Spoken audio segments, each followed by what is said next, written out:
Тайная вечеря. Le repas du Seigneur, les disciples qui ont peur, le traître parmi eux. Il parle de son corps qui sera détruit. Которое будет сокрушено. Печаль, трагедия, La tristesse, и в то же время la tragédie, радость, et en même temps la joie de le connaître ибо он parce qu'il reviendra. Ибо он придет, потому что в эту таинственную ночь Parce qu'en cette nuit mystérieuse, il a fait avec nous tous son alliance. свой вечный Новый Завет. Le père Alexandre Mène est prêtre orthodoxe. Il parle en ce moment dans le stade olympique de Moscou, la capitale de l'Union soviétique, devant 15 000 personnes qui se sont rassemblées à l'invitation de l'église baptiste pour fêter ensemble la Pâque du Seigneur. Nous sommes en 1990. À cette occasion, le père Alexandre Mène parle du dernier repas du Christ, la veille de sa passion. Ce qui était inhabituel dans cet événement, c'est qu'un prêtre orthodoxe parlait devant des gens qui appartenaient à une autre église.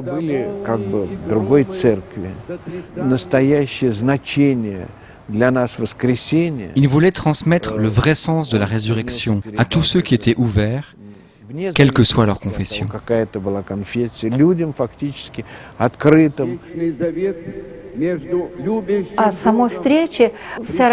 À ce moment-là, la Russie était semblable à une immense éponge qui aspirait la parole de Dieu, la bonne nouvelle. Le temps de la Pâque, de la nouvelle alliance s'approche et il n'y aura plus d'agneau victime, mais c'est lui qui sera la victime pour nous, pour tout homme.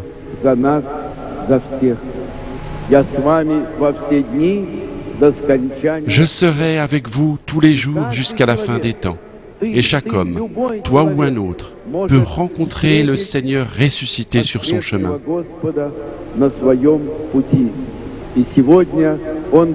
Et aujourd'hui, il parle à chacun de nous. C'est difficile pour toi, tu ne sais pas où aller. N'aie pas peur, c'est moi. Moi, je suis toujours avec toi. Parce que le Seigneur Jésus est avec nous. Et pas seulement sa doctrine, mais lui-même, vivant et ressuscité. Le Christ est ressuscité.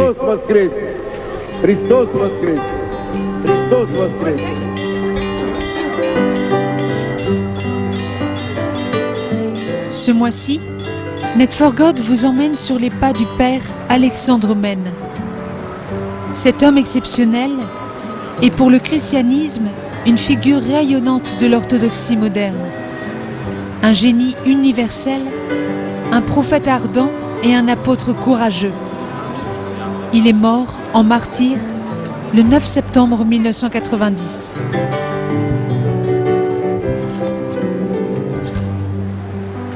Aux lumières violentes, je préfère une lumière douce. Je crains toute exaltation ou ostentation. Cependant, j'ai vécu un certain moment ce qu'on pourrait appeler une conversion. Cela s'est produit entre mon enfance et mon adolescence, quand j'ai ressenti douloureusement l'absurdité et la vulnérabilité du monde.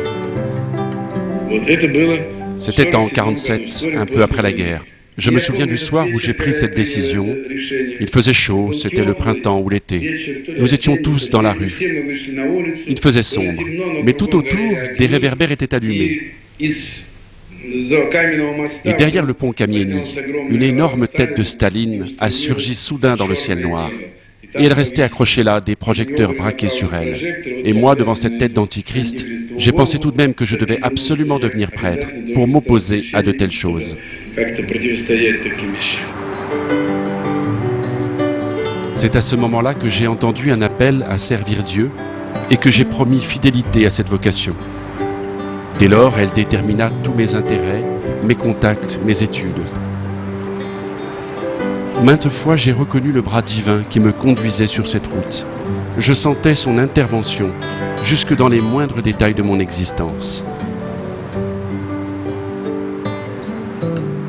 Quand je me suis penché sur sa vie, j'ai été frappé de voir comment il avait été préparé à ce qu'il a été amené donc, à faire donc, dans son sacerdoce. Préparé par le fait qu'il est né chrétien à une époque où l'Église semblait complètement détruite, où les gens avaient apostasié, s'étaient détournés de la foi, où la persécution était terrible.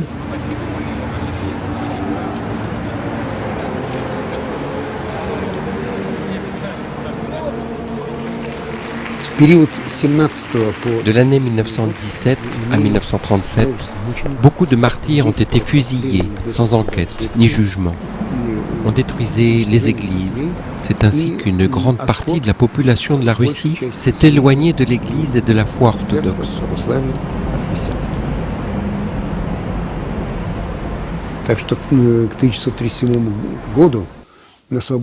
Vers l'année 1937, seulement quelques évêques et quelques prêtres étaient encore en liberté. Les autres, soit avaient quitté l'Église parce qu'ils avaient peur des représailles, soit ils avaient été fusillés ou emprisonnés.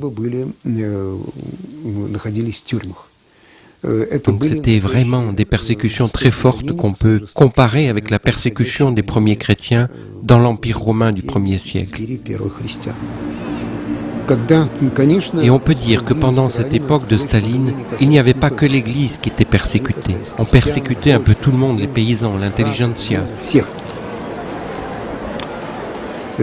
Donc les églises étaient très rares, les Bibles et les évangiles n'étaient plus édités.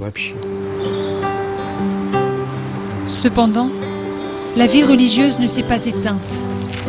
Elle se poursuit largement, en secret, dans les catacombes du XXe siècle.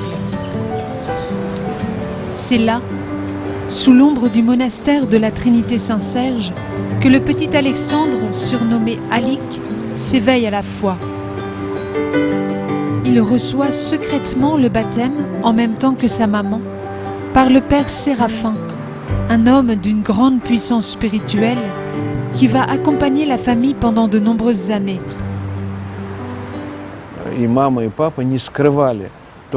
Nos parents ne nous cachaient pas ce qui se passait autour de nous, que l'entourage était hostile et en opposition avec nous.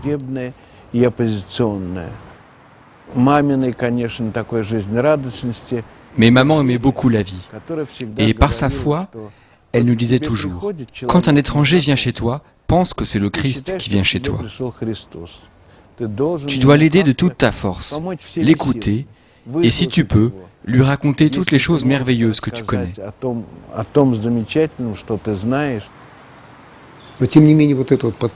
Cette existence souterraine nous a appris à vivre et à penser par nous-mêmes. Et cette liberté de penser autrement que la majorité est restée en lui jusqu'à la fin de sa vie. Il avait une sorte de liberté intérieure spirituelle qui se détermine avant tout en vivant selon l'Évangile, selon l'Église, mais pas selon la volonté des dirigeants politiques.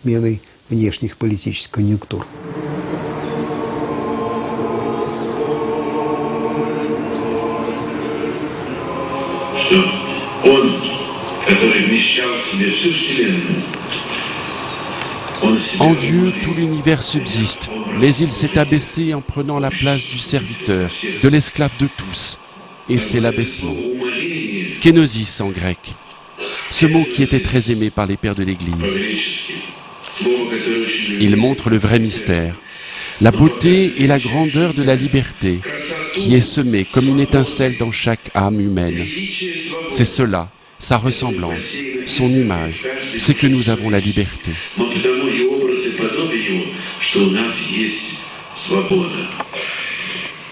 L'apparition du Christ laisse toujours à chacun sa liberté. Si tu veux, suis-moi. Voilà le chemin.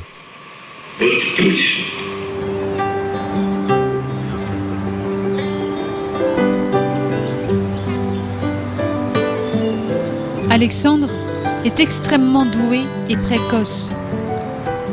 Assoiffé de connaissances, vers l'âge de 15 ans, il commence à étudier seul la théologie et les pères de l'Église. Il écrit un premier essai théologique qui contient en germe tous ses nombreux ouvrages ultérieurs. Il se plonge dans la lecture de grands philosophes. Il découvre en particulier Vladimir Soloviev, grande figure de la philosophie mondiale. C'est pour lui une révélation. Sa pensée orientera toute sa vie. Pour lui, le christianisme est la ligne qui unit le supérieur et l'inférieur, le divin et l'humain. Si la spiritualité chrétienne est divino-humaine, cela veut dire que rien dans l'histoire ne lui est indifférent. Cela signifie que l'idéal chrétien peut tout intégrer, aussi bien les problèmes sociaux et moraux de la société que l'art. C'est dans la dialectique des deux éléments, l'extérieur et l'intérieur, l'ouverture au monde allant de pair avec la vie spirituelle, que réside la vérité la plus profonde de la Bible. Si nous y sommes attentifs, nous trouverons au bout du compte la formule principale, ultime.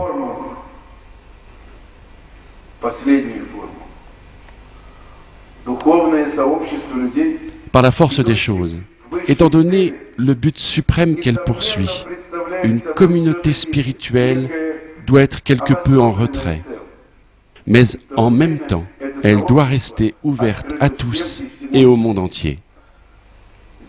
Oui, celui qui veut grandir spirituellement doit construire un rempart autour de son âme.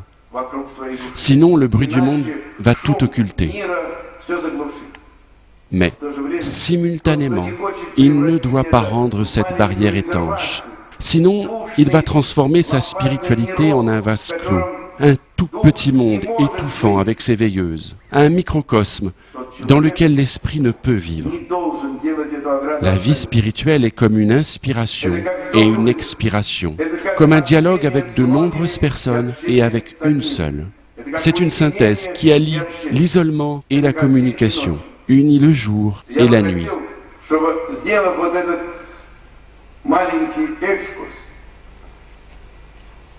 Je souhaite que cet exposé vous ait fait sentir que la diversité, la contradiction au sein même de l'Église du Christ, et a fortiori entre les différentes confessions chrétiennes, protestantes, catholiques et orthodoxes, n'est pas une cassure, mais seulement la manifestation des parties d'un tout unique à appréhender dans sa profondeur.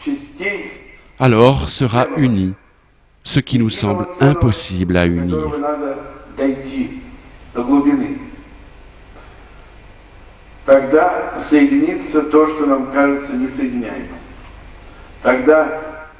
Alors, la source profonde de la vie spirituelle ne nourrira pas seulement une âme séparée ou un petit groupe d'âmes séparées dans leur vécu émotionnel, mais sortant des limites de ce donné personnel. Elle deviendra pour nous une force communautaire, une force sociale, une force qui nous aidera à vivre dans ce monde, à y assumer notre dignité d'homme et à y faire rayonner la lumière que nous avons reçue, avec d'autant plus de force que nous communions à la lumière divine.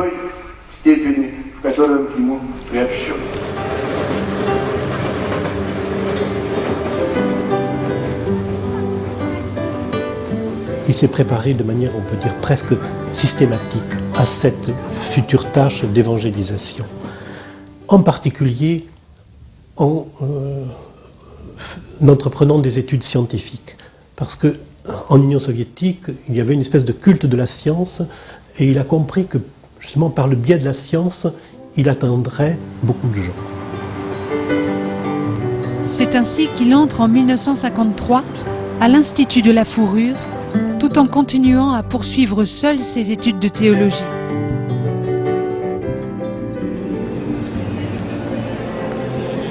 Pendant ce temps, après une accalmie pour l'Église grâce à un changement de la politique de Staline, une page se tourne dans l'histoire du pays.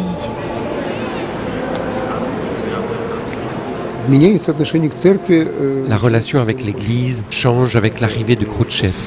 C'est après la mort de Staline en 1953.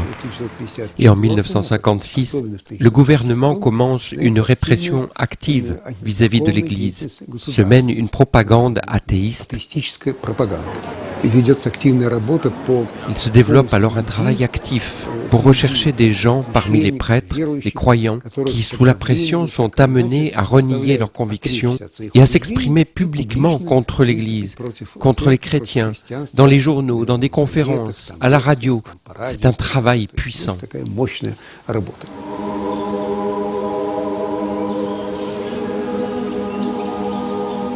C'est dans ce contexte, en 1956, qu'Alexandre Men se marie à Moscou avec Natalia, une étudiante de l'Institut.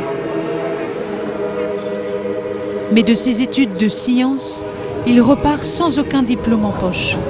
L'administration de l'Institut, ayant appris ses relations avec l'Église, l'exclut brusquement au moment des examens finaux. C'est ainsi qu'il comprend que s'ouvre pour lui la voie du sacerdoce. Il est ordonné prêtre à l'église du monastère du Don en 1960.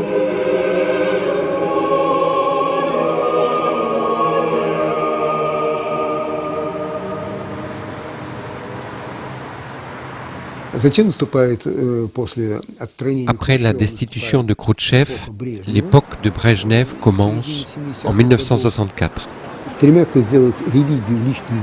On essaie de faire de la religion une affaire personnelle, bien que se poursuive une forte surveillance de l'Église. On essaye d'introduire là-bas des gens qui deviennent des informateurs. C'est le KGB, une structure qui a été créée par le gouvernement et qui observe et surveille tous les événements qui ont lieu dans l'Église. Et comme autrefois, l'éducation religieuse reste toujours interdite aux enfants. Et ce qu'on appelait alors toute œuvre de bienfaisance, il n'y avait que l'État qui pouvait s'en occuper. Il ne reste que le culte dans l'Église. Et tout ce qui se passe en dehors du bâtiment de l'Église est hors la loi. C'est dans ce contexte que le père Alexandre Men commence son sacerdoce.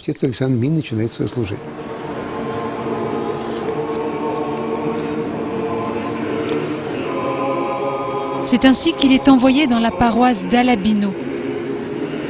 Mais réquisitionné par le KGB, il est muté à Tarasovka en 1964. Là, à cause de son rayonnement et du nombre croissant de jeunes qui se convertissent à son contact, il est dénoncé par son curé au KGB. Il est alors muté dans sa nouvelle paroisse, à Novaya Derevnia, en 1970. Il s'installe avec sa femme et ses 2 enfants dans le petit village de Semros.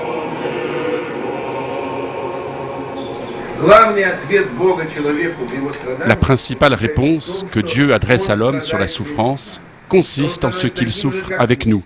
Il devient comme nous. Il vit l'agonie, la trahison, la solitude avant sa mort. Sinon, ce ne serait pas la plénitude de l'incarnation. Sinon, nous n'aurions pas cette proximité avec la bonne nouvelle, avec l'éternité.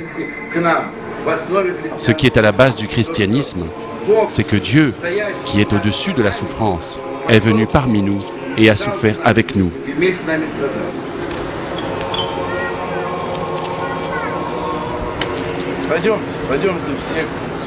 Dans cette situation, le père Alexandre utilise toutes les occasions et tous les moyens possibles pour instruire ses paroissiens privés de toute culture religieuse. Il prolonge son enseignement oral par l'écriture de nombreux livres qui sont publiés de manière clandestine par le biais de la Belgique.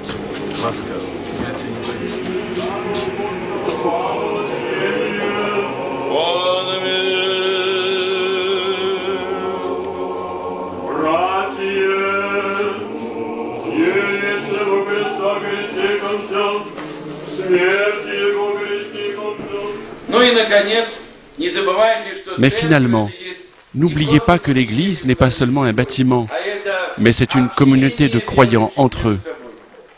C'est pourquoi, au moment des fêtes communes, des solennités religieuses, communiquez entre vous, Partagez vos peines, vos difficultés, vos épreuves, vos joies. Conservez le feu de Dieu qui vous a été donné aujourd'hui.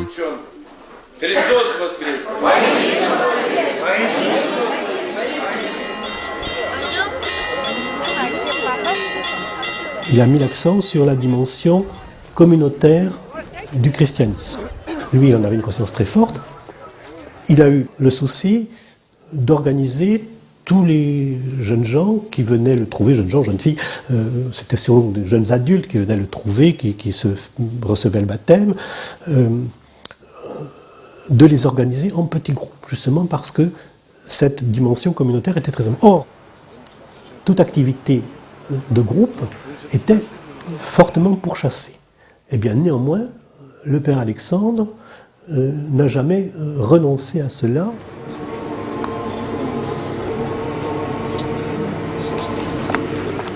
Pour lui, la chose la plus importante, c'était d'aider la personne à rencontrer le Christ. C'est ce qu'il a fait avec beaucoup d'intellectuels. Donc à côté d'Alexandre Mène, autour de lui, il y avait beaucoup d'intellectuels, même très très connus, des poètes, des acteurs, des peintres, etc.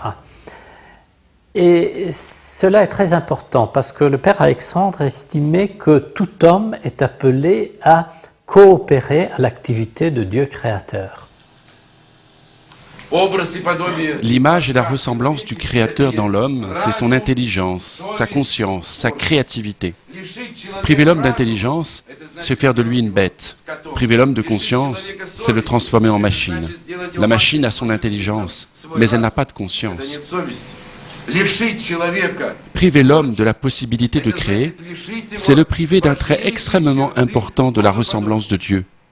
Car il est écrit dans la Bible, « Créons l'homme à notre image, à notre ressemblance ». C'est le Créateur qui affirme cela. Tant que nous respirons, nous devons créer.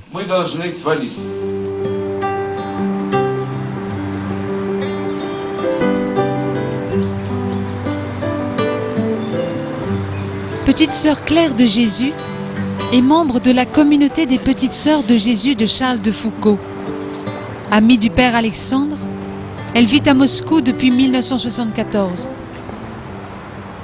J'ai eu beaucoup de chance parce que je suis arrivée en 1974 et pendant un an, étant donné la situation politique, je n'ai pu absolument rencontrer personne, aucun Russe, parce que ça aurait été beaucoup trop dangereux pour eux.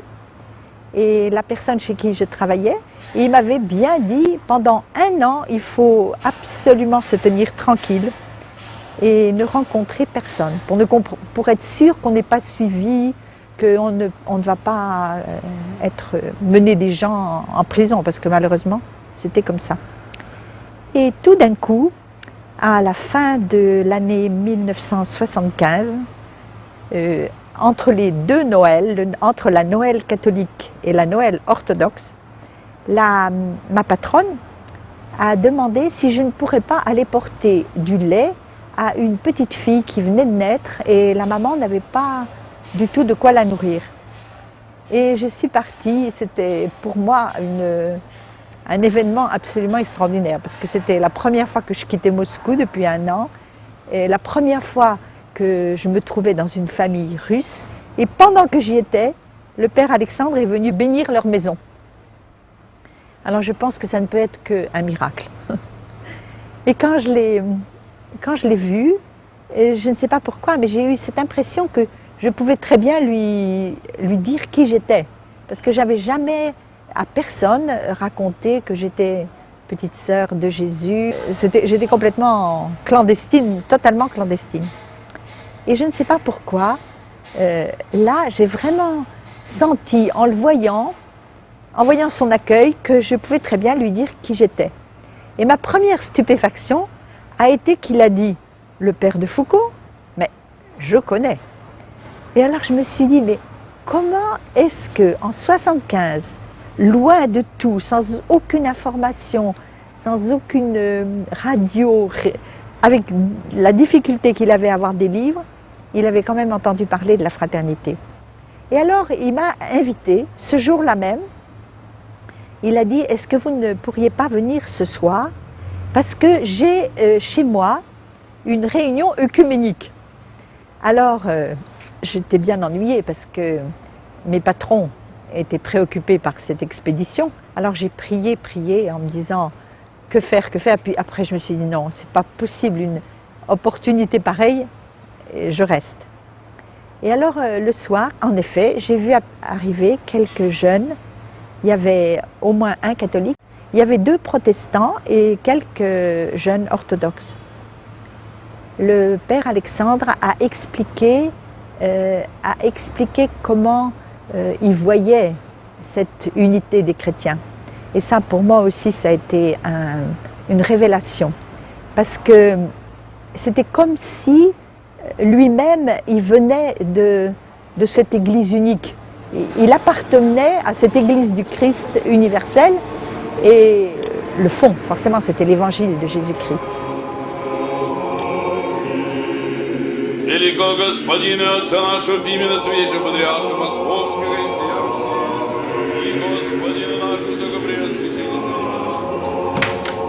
Rosa Adamians est mariée. Elle était l'une des nombreuses paroissiennes du Père Alexandre. Elle s'occupe aujourd'hui de la diffusion de tous les livres et conférences données par le Père Alexandre.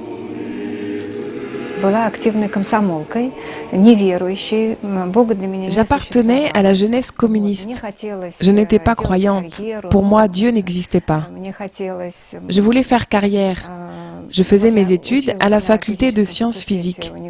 Je voulais connaître les mystères du monde et m'approcher de l'essentiel de la vie.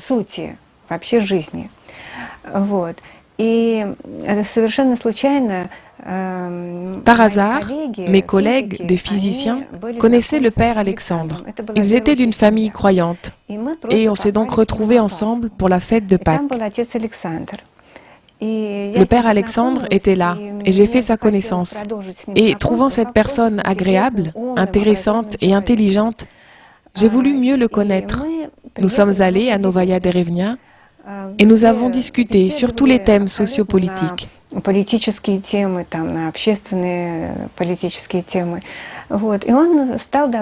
Et là, il m'a donné des livres qu'il a écrits.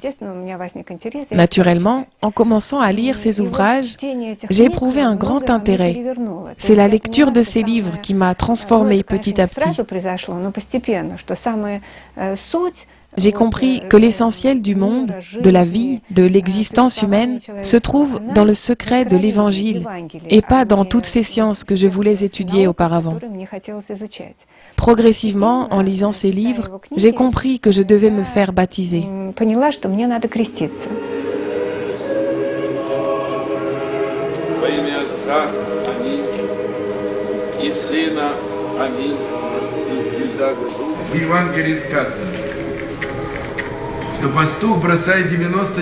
Dans l'Évangile, il est dit que le berger quitte 99 brebis pour en retrouver une qui est perdue. Le berger ne se dit pas « une, on peut la laisser tomber ». Non, il est parti en chercher une seule, unique.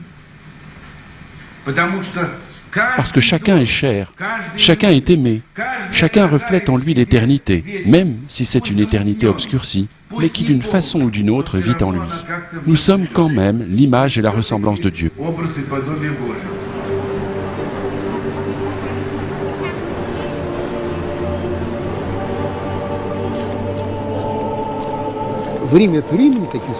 De temps en temps, de nouvelles vagues de répression envers l'Église surgissent, sous prétexte que l'Église se mêle à la situation politique.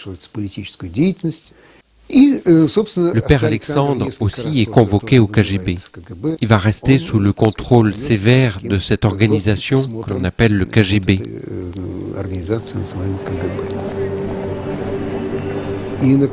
Finalement, avec l'arrivée de Gorbatchev, commence une nouvelle étape dans la vie de la Russie. Quelques années après sa nomination, en tant que chef du parti au pouvoir, Gorbatchev change la politique du gouvernement envers l'Église. Et ça coïncide avec la fête du millénaire du baptême de la Russie en 1988. Et déjà 2 ou 3 ans avant ce moment-là, on commence à restaurer le monastère d'Anilov près de Moscou. Et on restaure les églises. Les relations changent.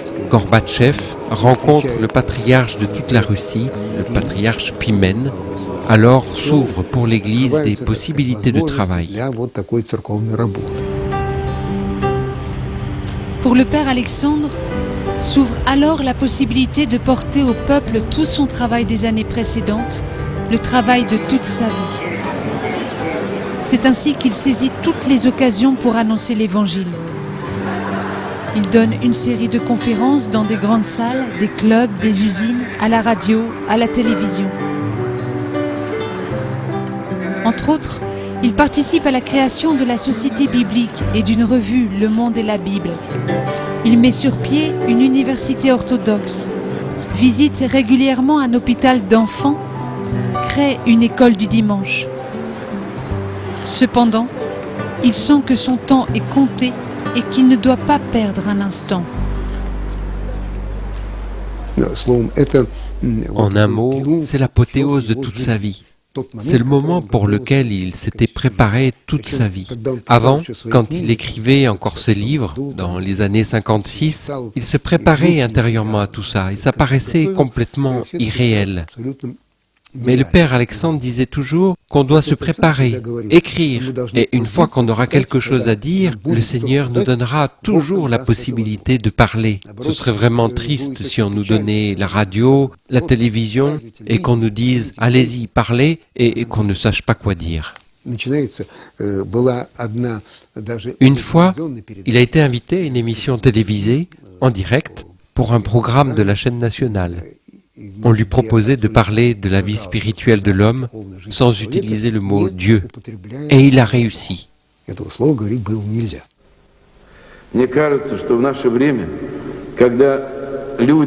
me semble qu'à notre époque, lorsque les gens sont réellement au bord du gouffre, seulement quand ils ont compris qu'ils ne sont pas sur la bonne voie, ils regardent en arrière et sont convaincus que l'humanité possède en elle un trésor qu'on a négligé.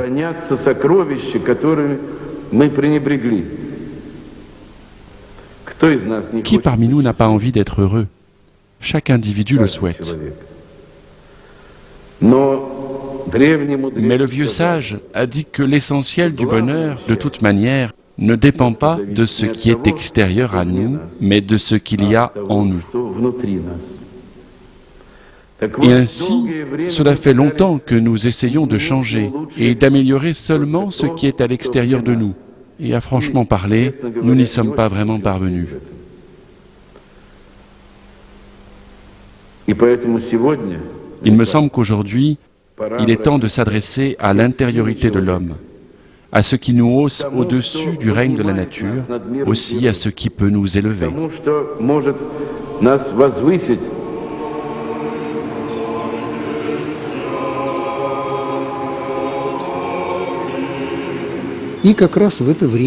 Et pendant ce temps-là, les forces qui veulent l'empêcher de faire tout cela commencent à agir. Il reçoit beaucoup de lettres de menaces.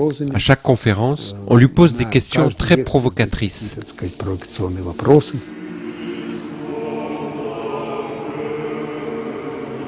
Quelques mois après, le père Alexandre mène, sur le petit chemin qui sort de chez lui, en allant dire la messe dans la paroisse de Novaya Derevnia, est assassiné à coups de hache le 9 septembre 1990.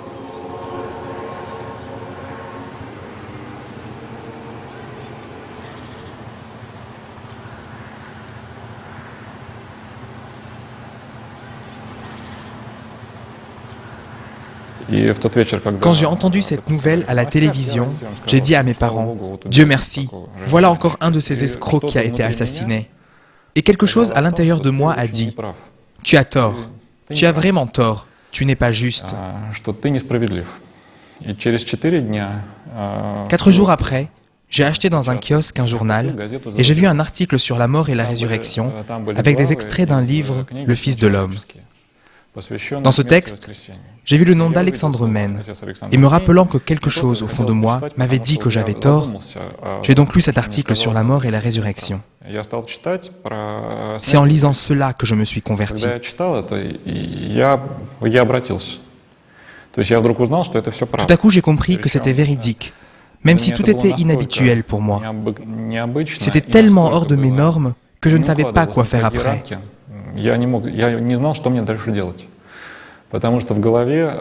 Je me suis mis à lire les ouvrages d'Alexandre Men. Je les ai lus pendant 3 ans. C'était comme une éducation chrétienne pour moi.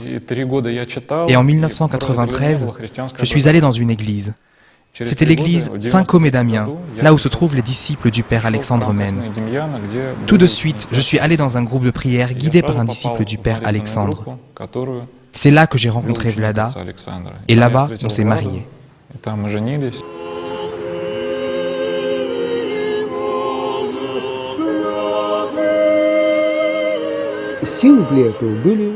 Sa force était dans la connaissance du Christ.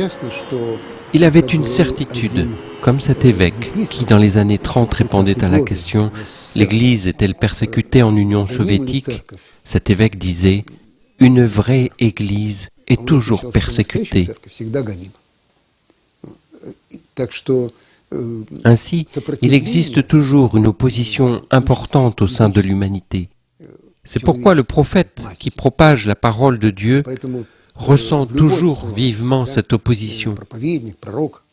Et le prophète vient à notre rencontre pour, comme l'a dit saint Paul, « Je me suis fait tout à tous, afin d'en sauver de toute manière quelques-uns. » La force du christianisme n'est pas dans son triomphalisme, mais dans son indestructibilité.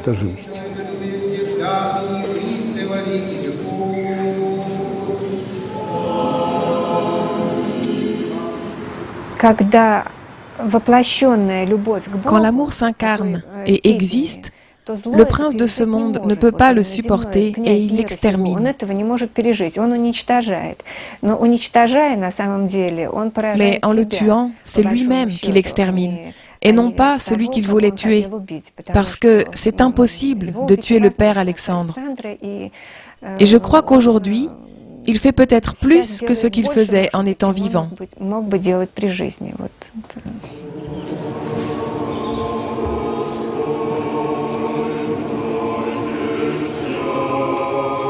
La veille de sa mort, le père Alexandre concluait ainsi sa dernière conférence sur le christianisme.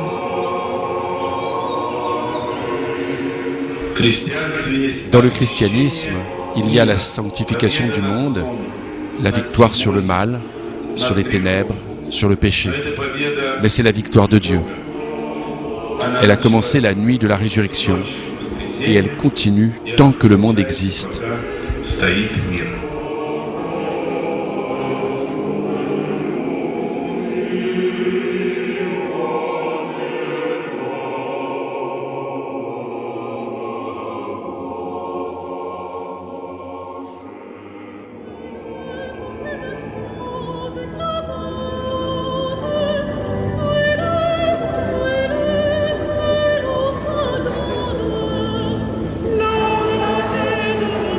Ce 3 octobre 2007, le patriarche de Moscou et de toute la Russie, Alexis II, s'est rendu en France, notamment dans la cathédrale Notre-Dame de Paris, pour prier avec plusieurs milliers de chrétiens.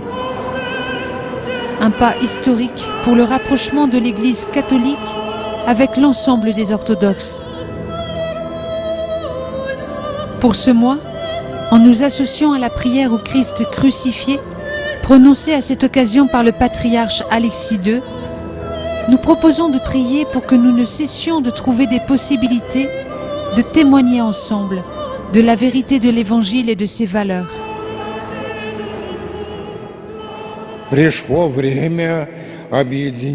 Le temps est venu pour nous de joindre nos efforts pour faire face aux nouveaux défis du monde contemporain.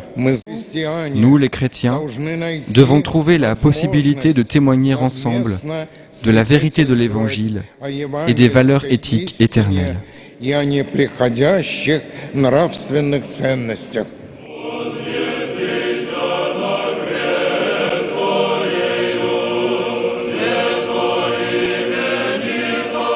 La parole de ce mois est dans la première épître aux Corinthiens, chapitre 9, versets 22 et 23.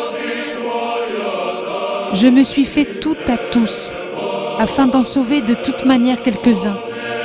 Je fais tout à cause de l'Évangile, afin d'y avoir part.